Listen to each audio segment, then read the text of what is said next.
There's speakers on the I'll video. do it again. So, the thing you may have noticed is that the stick acts as a really good analogue for the rifle. Imagine a bayonet at the end of this rifle. We are cutting across the guts, stabbing up into the throat, slicing down the eye, using the butt to smash into the jaw, and then using either the mag or the barrel of the rifle or whatever type of rifle. You've got the hard lump of metal that you've got in your hands, smash him right in the throat. So cut, cut, strike, strike, thrust. You've got all these movements. So same with the stick, we're armed, across the guts, under the jaw, down the eye, into the jaw again, finish with that hard smash into the throat. And you would get good and not necessarily have to do all of these things in sequence. That is a sequence for learning it, but it could well be that wherever you are with the stick, it's smashing with the butt, striking down the eye, into the throat. As soon as you learn it, you break it, if that makes sense. We're learning it sequentially, so you get an understanding of the techniques, and that's how it was taught. But in any one scenario, if Janos is here, and I've got my stick this way, and suddenly the threats come on me here, I'm not going to start with the rake across the body. It wouldn't make sense. But I could start under the jaw or with the smash. That makes sense. So it's about, as soon as you've learnt those techniques, a bit like boxing, you might learn jab, then cross, then hook, then uppercut and overhand. But then you throw them in any combination that makes the most sense compared to where you are, where the opponent is and what you're doing. So important points about the stick. Okay, so Janos, if you drop your stick. Second example of the World War II stick disarm. Right, I've got a stick.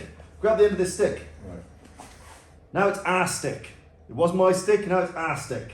Thing with a stick as opposed to a sword or a knife, it's grabbable pretty much anywhere, and then it becomes our weapon. Not my weapon, not his weapon, our weapon. And then we can fight over it, and I might lose that fight. If I maintain two hands on the stick for the vast majority of the time I need it as a weapon, odds are I'll have the majority of the hands on that weapon. So even if he grabs with one hand, I've got the ability to wrench that through. You know, having two hands on this weapon means that I've got maximum control of it. And odds are, if we think of World War II combatives, the odds aren't going to be in your favour. So it will be, you might have this little lump of wood, and there might be four of these buggers trying to arrest you, take you away. You know, like I said with the knife drill, if you're the one with the weapon, people are going to swarm you like zombies. They're just going to be all arms and legs. They're going to compress and crush you to take that weapon and beat you to death with it. So having two hands on the weapon at all times is really important, because I could be surrounded by opponents. So the next part of the drill I want you to get used to is in two groups. Get used to one of you being in the middle, the rest of you being unarmed, then get used to just having some awareness. You're not really going to be hitting each other with the stick, but I just want you to place some of the shots we've been doing. So as there's multiple of people around you, you might decide, right, I'm going to swipe up at him in the guts.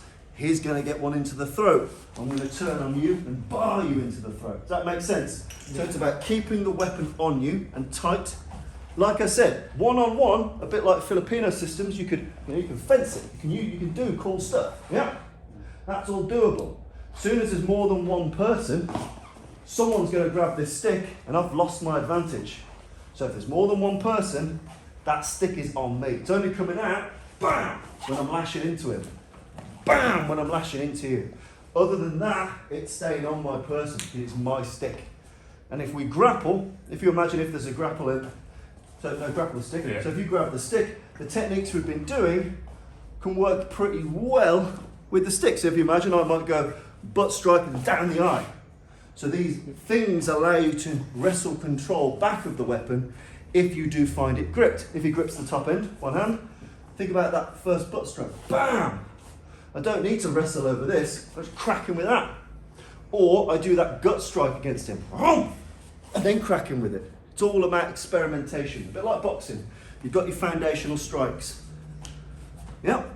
Then you've got to break them apart from multiple opponents. So now in your two teams, one person with a stick, get used to what it's like, being always aware, dealing with grapples, and being able to strike people. Start slow and just get used to the idea of multiple opponents, but you've got the weapon. Give that a play.